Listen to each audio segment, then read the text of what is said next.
Amakanisa ibihumbi ni iki mwarwaye iki koko Abanyarwanda ariko ngira ngo ni ibibazo byo kuba abanyafurika dufite ikibazo rwose. Ni urugero niba turi abanyarwanda ukaba uri umunyarwanda ariko ukaba uri umwisiraheli ukiyumva nk'umwisiraheli, ni ugucakara rero ibyo ngibyo. Niyo mana yabo niyo gukoroneza, ntabwo imbaraga twari dukwiye kuba dukoresha gukemura ibibazo bya buri munsi bitureba abantu baduhaye ubutumwa ubwo bise bwiza babyerekeza iwabo, barashaka kuduhindura tukajya tugenda tutari twebwe tukagenda turi.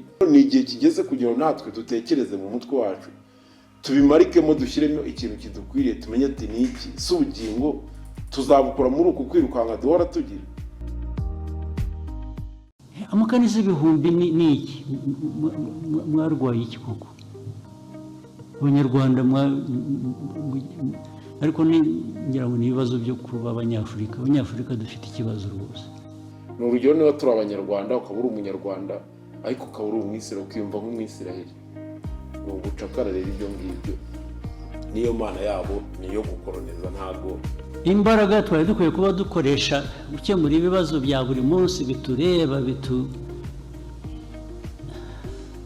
abantu baduhaye ubutumwa ubwo bise bwiza babyerekeza iwabo, barashaka kuduhindura tukajya tugenda tutari twebwe tukagenda turi. Ni igihe kigeze kugira ngo natwe dutekereze mu mutwe wacu, tubimarikemo, dushyiremo ikintu kidukwiriye, tumenye ati ni iki si ubugingo tuzabukora muri uku kwirukanka duhora tugira.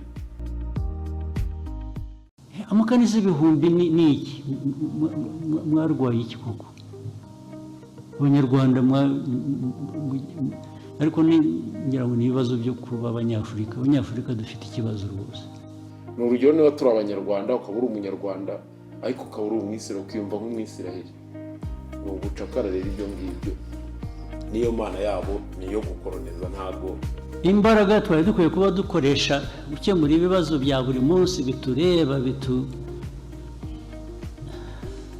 abantu baduhaye ubutumwa ubwo bise bwiza babyerekeza iwabo, barashaka kuduhindura tukajya tugenda tutari twebwe tukagenda turi. Ni igihe kigeze kugira ngo natwe dutekereze mu mutwe wacu, tubimarikemo, dushyiremo ikintu kidukwiriye, tumenye ati ni iki si ubugingo tuzabukora muri uku kwirukanka duhora tugira.